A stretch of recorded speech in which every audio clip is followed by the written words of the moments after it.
Hello all, it's James Johnson, aka Sulfurblade. Welcome back to my channel, welcome back to my content, and welcome to the first political topic I've covered in quite some time. So, you might be living under a rock, or you may not, but if you're somewhat in the know, you're hearing about Tenet Media and how it's been paid off by the Russians to interfere in our election. Blah, blah, blah, blah, blah, blah. Okay. What is this ultimately? Well, I think these two wise individuals can explain it better than I can, so I'm just gonna play this little clip of this interview. But something did shock me yesterday where the Department of Justice, so-called, which is a grotesque, really, parody of a Department of Justice, indicted 2 foreigners and named in the indictment 3 conservative podcasters, internet figures, all Trump supporters, as somehow connected to a foreign country. And immediately their content started disappearing from, say, YouTube. They pulled a big documentary off YouTube this morning because the Biden administration said that, yeah, it's beyond belief. So basically you have the Biden administration's Department of Justice shutting down criticism of the Biden administration. And I don't know if I'm going insane or I'm missing something. Is anyone noticing this? How is this allowed? So there's, I'm glad you brought this up. There's definitely something really weird going on here. So I don't have any facts any different than what other people have read about this in the last 24 hours, but I do have a gut instinct about it that's pretty strong. And it comes from just basic pattern recognition of the last 2 election cycles, okay? By the way, my background is an entrepreneur. I have not been paying super close attention to American politics till about 2016, and then much more in 2020, and then of course I'm in the thick of it now. But let me take those last 2 presidential elections. So this myth of, does it exist, some sort of foreign election attempts at interference? Of course it does. It happens worldwide. It happens here in the United States. But this idea of Russian election interference in particular, let's trace the history of that in each of the last 2 elections. Let's go to 2016. The allegation of Russian election interference to support Donald Trump, when you double click on that and look at what was the actual foreign election interference there, it was actually U.S. election interference in the U.S. election through the Steele dossier, but laundered through the narrative of actual Russian interference. And actually there was a Russian intermediary to perpetuate that attempt at election interference about Trump's Russia collusion hoax. That's in 2016. Now we get to... Okay, so Vivek just pointed out the Steele dossier. So let's go a little further into that, shall we? Here we are. Wiki page. The Steele dossier, also known as the Trump-Russia dossier, a controversial... This is Wiki, by the way, which generally is filled with completely left-wing, biased crap. But even the left has to admit the truth. Compiled by Christopher Steele, that was published without permission in 2017 as an unfinished 35-page compilation of unverified and potentially unverifiable raw intelligence reports, not established facts, but a starting point for further investigation. The veracity status of many of the allegations is still unknown because efforts to corroborate the allegations were short-lived, limited, and weak, with the FBI stopping all efforts to corroborate the dossier in 2016 when the Mueller investigation took over the Russia investigation. You can hear the bias in this, right? The dossier was written from June to December 2016 and contains allegations of the misconduct, conspiracy, and cooperation between Donald Trump's presidential campaign and the government of Russia during the 2016 election campaign. Steele was the first to warn that Russia was seeking to elect Trump, and several other key dossier allegations made in June 2016 about the Russia government's efforts to get Trump elected were later described as prescient because they were corroborating 6 months later in the January 2017 report by the Office of the Director of National Intelligence and the Mueller report, namely that Vladimir Putin favored Trump over Hillary Clinton, that he personally ordered an influence campaign to harm Clinton's campaign and to undermine public faith in the U.S. democratic process, and he ordered cyber attacks on both parties, and that many Trump campaign officials and associates had numerous secretive contacts with Russian officials and agents. It was based on information from initially anonymous sources known as the author, counterintelligence specialist Christopher Steele, and his primary subsource, Igor Danchenko. Steele, a former head of the Russian desk for British intelligence, MI6, was writing the report for private investigation firm Fusion GPS. Okay, so who paid for this report? Fusion GPS. That was paid. Who paid Fusion GPS to pay for this Russian document? It was Hillary Clinton's campaign and the Democratic National Committee. The dossier's 17 reports allege that Trump campaign members and Russia operatives has conspired to cooperate in Russian election interference to benefit Trump. Completely made up BS. This is known as fact today.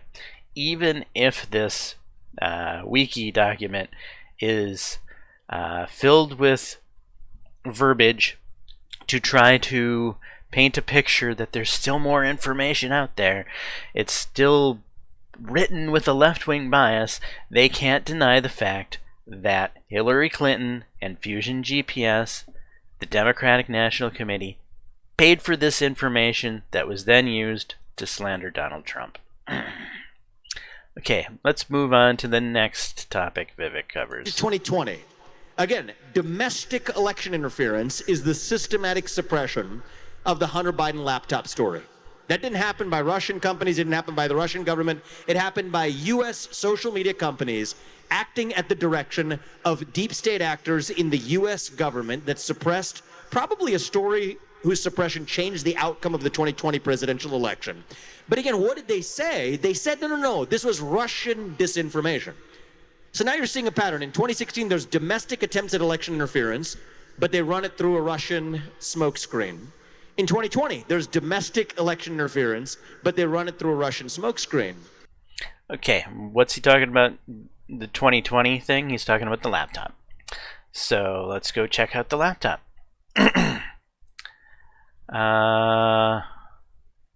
Where do I want to start?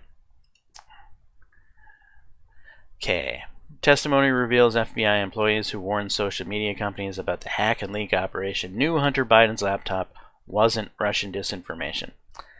So, the FBI went in and told social media companies like Facebook, Google, YouTube, so on and so forth, that the Biden laptop was Russian disinformation, even though they knew otherwise.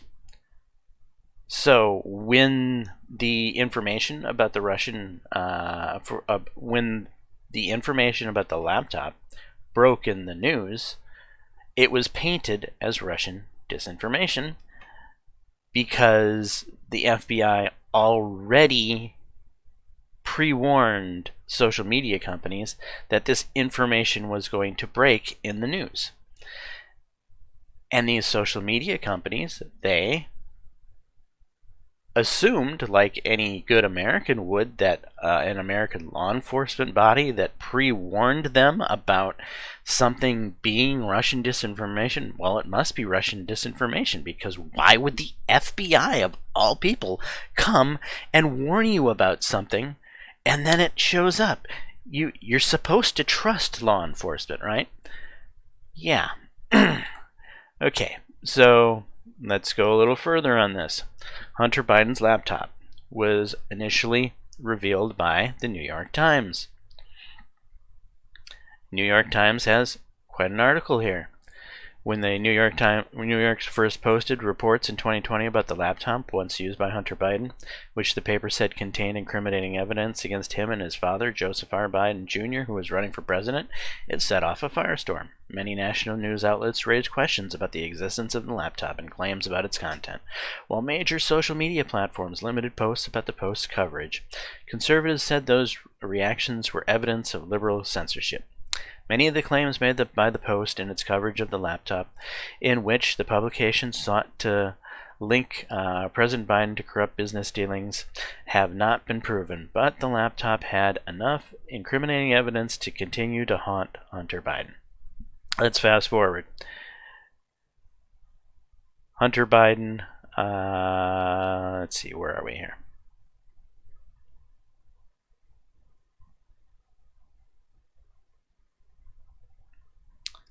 Okay, on Tuesday, a New York Post spokeswoman pointed to multiple editorials about laptop published by the paper, including one from June 6th, that slammed news outlets. They dismissed the Post's original coverage as Russian disinformation at the time, the editorial said. Yet now that Joe Biden's own Justice Department has introduced the laptop as evidence in Hunter's gun trial, outlets are readily discussing the story as if they never denied it at all. Yes, this supposed Russian disinformation that 50-some intelligence experts came out to claim was Russian disinformation was actually used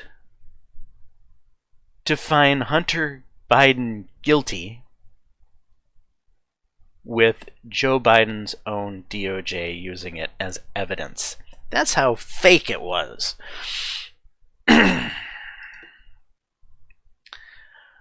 Okay, and that brings us into the latest shenanigans, the Tenet Media bullcrap. Let's listen first to what Vivek has to say about it. So this time around, when I see Merrick Garland in the Department of Justice sitting under the Biden administration, suddenly alleging election interference by the Russians, I don't have any facts other than to say my radar goes off and says, I want to know where that election interference is actually beginning. A lot of those allegations that they were somehow helping Trump, I actually got curious. Actually, you could make strong arguments that a lot of these posts or whatever actually weren't helping Trump at all. But the fact that they called that Russian election interference again just suggests to me that this may be part of a pattern of what we saw in 2016 and 2020. Well, you think? So I don't really buy what they're selling on this. Yeah, Kamala's losing, which she is. Okay. So here we are. How Russian operatives covertly hired U.S. influencers to create viral videos. Federal officials accuse Russia of using unwitting right-wing influencers in the United States to spread Kremlin propaganda ahead of the November election. Steve Inskeep post. The Justice Department charged 2 Russian media employees. In this scheme, investigators say they helped to publish online videos that received 16 million views on YouTube and other social media platforms. Martinez, NPR's Shannon Bond, covers foreign influence departments. Shannon, so walk us through the criminal case that the Justice Department is bringing. Well, officials say 2 employees of the Russian state media broadcaster RT secretly funded and directed the production of hundreds of these videos on social media. And the videos were often consistent with Russian goals of exacerbating the domestic division and undermining support for the Ukraine. But without disclosing that RT or Russia was behind the videos, and officials say the reason that RT did this is that after Russia invaded Ukraine in 2022, the American cable distributors had dropped the channel, and it actually ended up pulling out of the U.S. altogether. And so this was a way of continuing to spread pro-Russia narratives to the American public. So, how did this alleged scheme work? Yeah, so the indictment says these RT employees funneled nearly $10 million to this Tennessee company that goes unnamed in the indictment, but details in the indictment are an exact match for a company called Tenet Media. This was founded by Lauren Chen. She's a conservative Canadian influencer, and Liam Donovan, and they allegedly worked with the RT employees who they knew were Russian to recruit influencers with large audiences to make these videos. Full stop. Okay, so this is the meat and potatoes of what horribly happened. Now, let's use some common sense here. What happened this past year? Was there rioting in colleges all over the country? Yes. How did those riots come to be?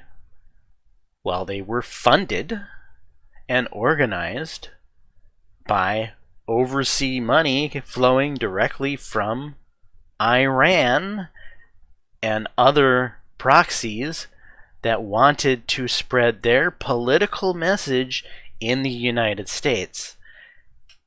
That money led to domestic violence, actual violence in the United States on these college campuses where,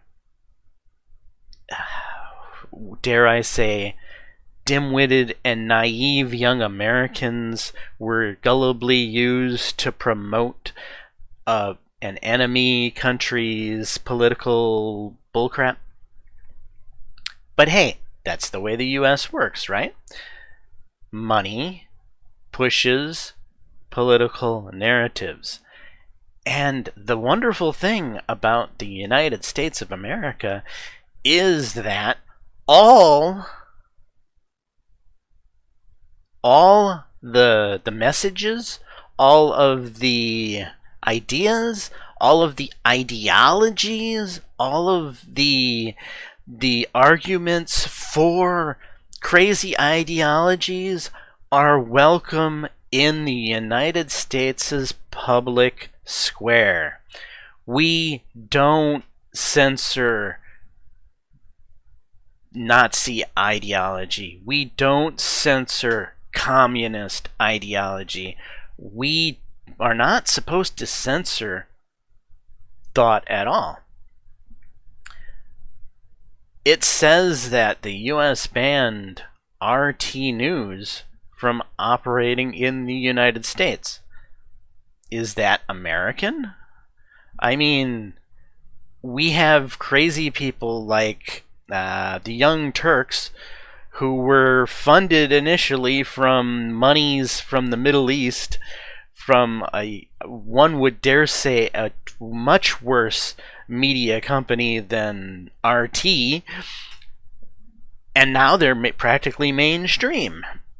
Cenk Uygur is almost thought of a mainstream personality, and the guy's cuckoo for Cocoa Puffs. But hey, it's his God-given right inside of the United States of America that he can say his piece no matter how left-wing nuts he might be. And for that matter, it's my given right to be as right-wing nuts as I want to be. Should RT have been pushed out of the sphere of discourse? No, they should not have. Should they have needed to funnel $10 million through proxies that, regardless of the $10 million, were already aligned with the messages they wanted to push? See, that's the part of this that is so funny, is that Tenet Media already agreed with most of this messaging that RT wished to be funded and pushed out. And the YouTubers that later then took the money from Tenet Media to push the message, they were already in agreement with the message. It wasn't like the money was paid to these people to totally change their train of thought. It wasn't a Democrat's paying a Harry Sisson to push out information that he doesn't really believe in. It wasn't anything like that. It was actually given money to people to basically say what they already believed. It didn't change how Tim Pool felt about Donald Trump. It didn't change how who else was named in it? Benny Johnson. Didn't change anything about Benny Johnson and his beliefs, nor did it change Dave Rubin's beliefs, right? These were three of the social media influencers that were named in this bullcrap. So, really, there is no crime here, right? There's nothing technically wrong with RT banned in the U.S., which it shouldn't be. That's against our First Amendment. Then giving money to tenant media. That's basically, how is that any different than a startup company like, I don't know, an MMORPG going to investor and begging for cash?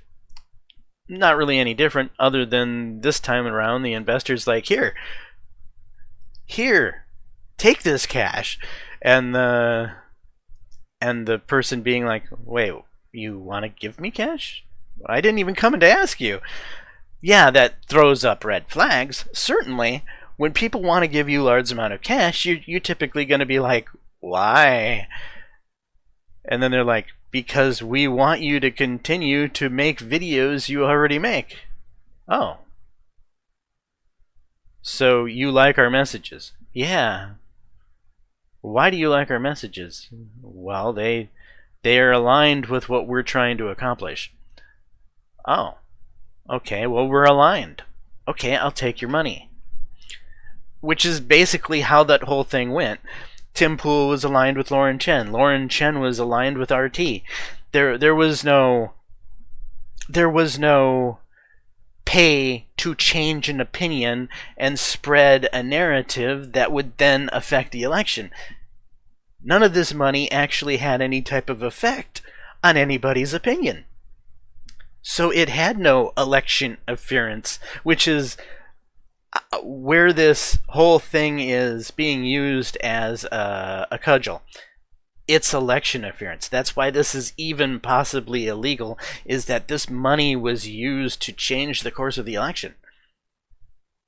No, it wasn't. Was it maybe shady? Sure, why not? We'll call it shady.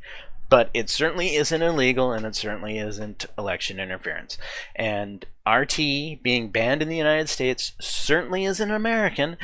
They shouldn't have to go around and funnel money through a proxy to push a narrative they want.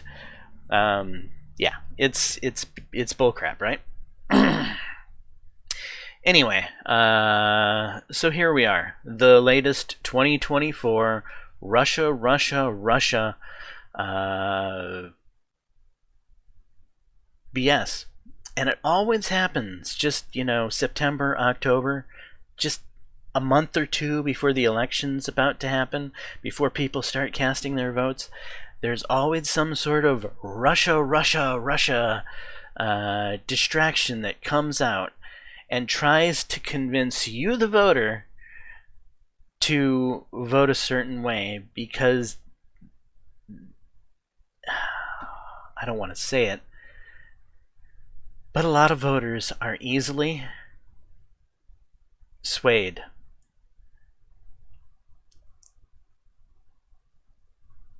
Easily tricked. This is an attempt, just like the Russian laptop. Easily swayed, easily tricked. Just like the Hillary Clinton Steele dossier. easily tricked. And sadly, it could be just enough voters to push the election in the wrong direction. So don't be tricked. Don't fall for the crap. It's not even that big of a deal. It's not like these social media influencers were running around causing violence at American college campuses all summer long. No violence was created. Well, one could argue that the division in the country causes violence, and there's certainly truth to that. But one could also argue that the division is more or less caused from the left, not the right. That it's the left's crazy move further left and running away from all of the moderate and sensible individuals that used to be considered left, who are now finding themselves displaced and being like, I guess I'm a Republican now. How many Democrats are like that? A lot. Anyway, I am James Johnson, aka Sulfur Blade. This has been my not quick, but this has been my little rant about the latest Russia conspiracy and how you should avoid falling for it on this current election season. Anyway, take care and peace.